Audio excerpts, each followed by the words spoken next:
আসসালামু আলাইকুম, আমি সম্রাট। সবাইকে 6 to 12 একাডেমিতে স্বাগত। ভিউয়ার্স, আজকে আমাদের আলোচ্য বিষয় বায়োলজি বইয়ের জীবন পাঠ।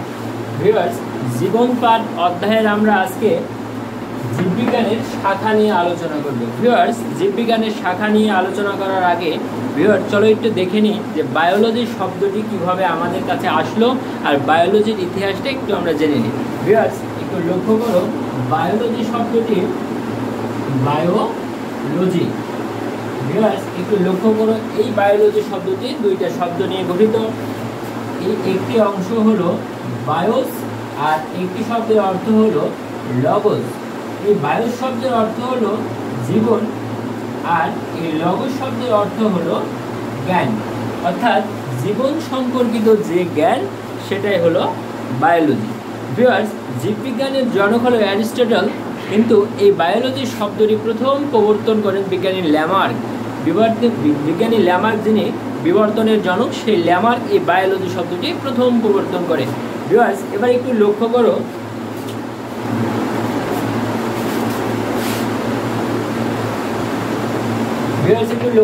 জীববিজ্ঞানের শাখা মূলত হলো দুইটি। একটি শাখা হলো আমাদের ভৌত জীববিজ্ঞান আর একটি হলো ফলিত জীববিজ্ঞান।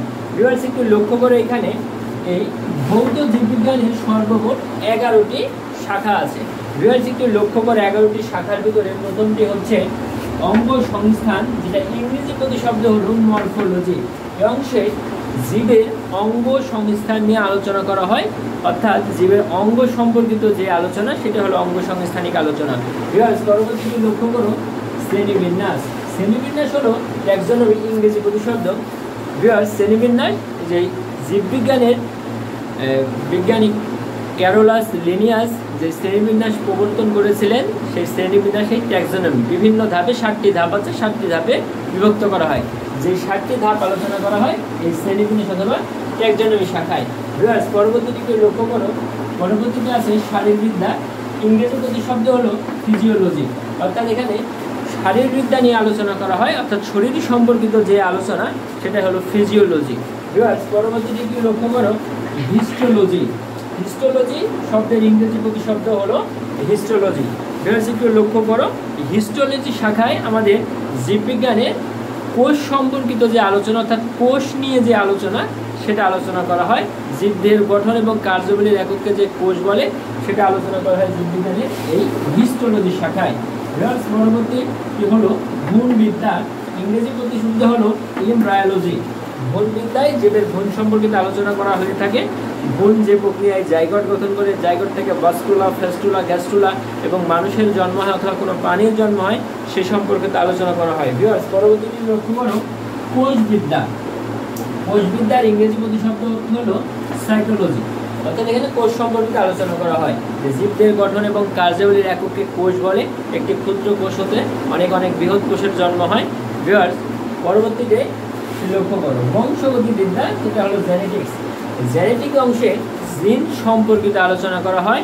ডিএনএর খণ্ডাংশকে জিন বলে, অর্থাৎ এখানে বংশ পরম্পরার যে বৈশিষ্ট্যগুলো মানব জাতি অথবা কোনো প্রাণীতে স্থানান্তরিত হয় সে আলোচনা করা হয়। ভিউয়ার্স, পরবর্তীতে লক্ষ্য করো, বিবর্তন বিদ্যা, এটার ইংরেজি প্রতিশব্দ হলো ইভলিউশন। ভিউয়ার্স, এই বিবর্তন শব্দটি বিজ্ঞানী ল্যামার্ক প্রবর্তন করেছিলেন।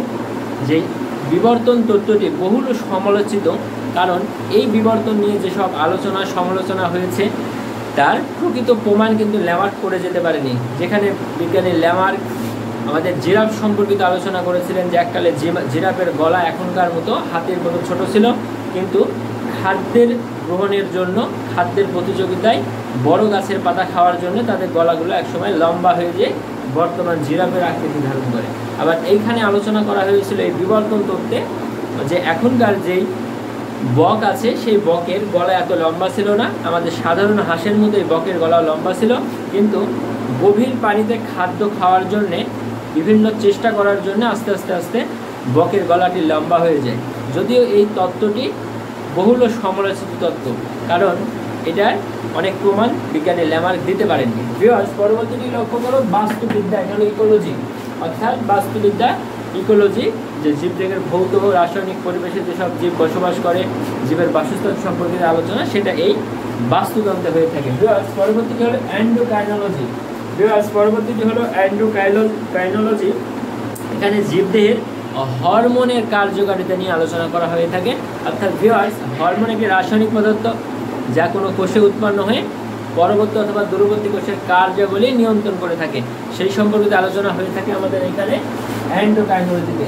ভিউয়ার্স, তারপরে হচ্ছে জীব ভূগোল। এটার ইংরেজি প্রতিশব্দ হলো বায়োজিওগ্রাফি। এখানে জীব সম্পর্কিত বিভিন্ন আলোচনা করা হয়, পৃথিবীর ভৌগোলিক পরিবেশ, ভৌগোলিক অবস্থান, এগুলো নিয়ে আলোচনা করা হয়। ভিউয়ার্স, এই ভৌত জীববিজ্ঞানের সর্বমোট 11টি শাখা ছিল, যেগুলো আমরা আলোচনা করলাম। ভিউয়ার্স, এবার ভৌত জীববিজ্ঞান নয়, এবার ফলিত জীববিজ্ঞানের শাখা। এই শাখাটি হলো 17টি।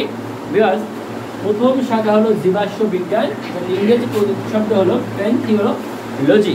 ভিউয়ার্স, এই জীবাশ্মটা কি, যে আদিকালে আমাদের পৃথিবীতে যেই প্রাণী অথবা উদ্ভিদ ছিল, যেগুলো বর্তমানে পৃথিবীতে আমাদের জীবাশ্ম আকারে মাটির নিচ থেকে উত্তোলিত হয়, সেগুলো হলো জীবাশ্ম। এই জীবাশ্ম সম্পর্কে আমাদের এই জীবাশ্ম বিজ্ঞানে আলোচনা করা হয়ে থাকে। পরবর্তী হলো জীব পরিসংখ্যান বিদ্যা, বায়োস্ট্যাটিস্টিক। এই জীব পরিবেশনের মধ্যে এখানে আমাদের জীবের পরিসংখ্যান বিষয়ক আলোচনা করা হয়ে থাকে। পরবর্তীটি লক্ষ্য করো, পরজীবী বিদ্যা।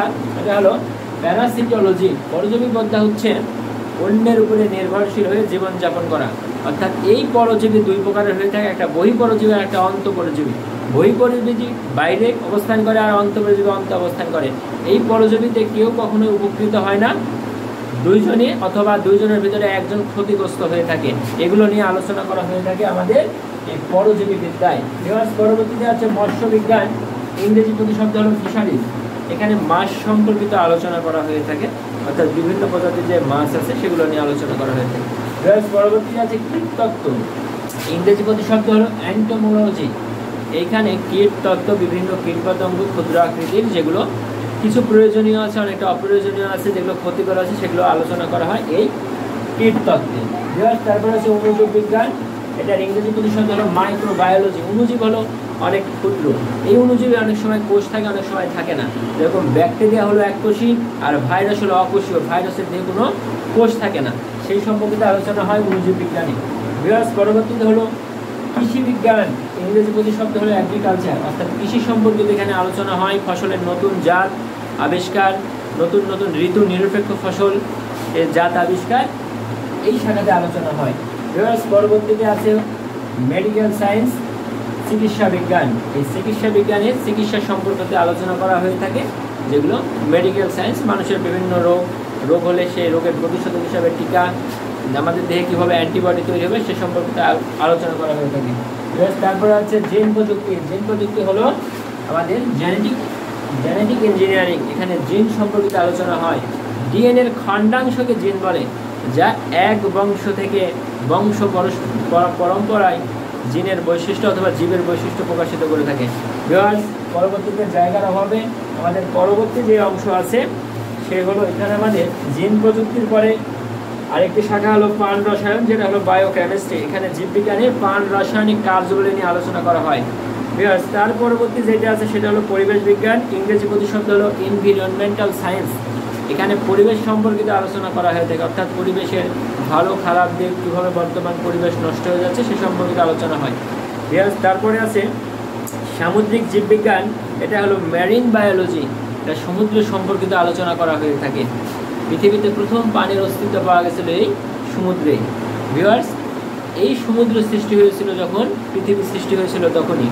ভিউয়ার্স, পরবর্তীতে লক্ষ্য করো জীব প্রযুক্তি। এটা হলো বায়োটেকনোলজি। এখানে জীবের মানব এবং পরিবেশের কল্যাণে জীব সম্পর্কিত আলোচনা করা হয়ে থাকে। ভিউয়ার্স, পরবর্তী আছে ফার্মাসি।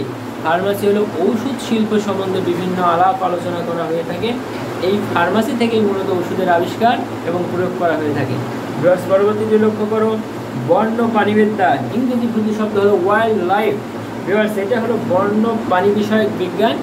বনে বসবাসকারী যে প্রাণী নিয়ে আলোচনা করা হয় সেটা হলো এই বন্য প্রাণী বিজ্ঞান। যেরকম বাঘ, হিংস্র, মাংসাশী, আক্রমণাত্মক, এটা আমরা এই বন্য প্রাণীবিদ্যা থেকে জানতে পারি। ভিউয়ার্স, তারপরে আছে বায়ো ইনফরমেটিক্স। এটা হলো বায়ো ইনফরমেটিক্স, যেটা কম্পিউটার নির্ভর প্রযুক্তি। বায়ো ইনফরমেটিক্স, বায়ো ফিঙ্গারপ্রিন্টিং, এই বর্তমানে আমরা যে মোবাইল সিমগুলো নিবন্ধন করেছি যেই, এটা হলো সেই বায়োমেট্রিক্স। এটা একটা জীববিজ্ঞানের কম্পিউটার নির্ভরশীল প্রযুক্তি। ভিউয়ার্স, ক্লাসটি কেমন লাগলো জানিয়ে দাও। আর পরবর্তী ক্লাস দেখবে আমার এই অধ্যায়ের পরবর্তী ক্লাসে 6ষ্ঠ থেকে 10ম শ্রেণী পর্যন্ত Bangla, English, physics, chemistry, biology, একাদশ থেকে দ্বাদশ শ্রেণী পর্যন্ত ইংলিশ, আইসিটি, বাংলার নতুন নতুন ক্লাস পেতে আমার চ্যানেলটি সাবস্ক্রাইব করে রেখো।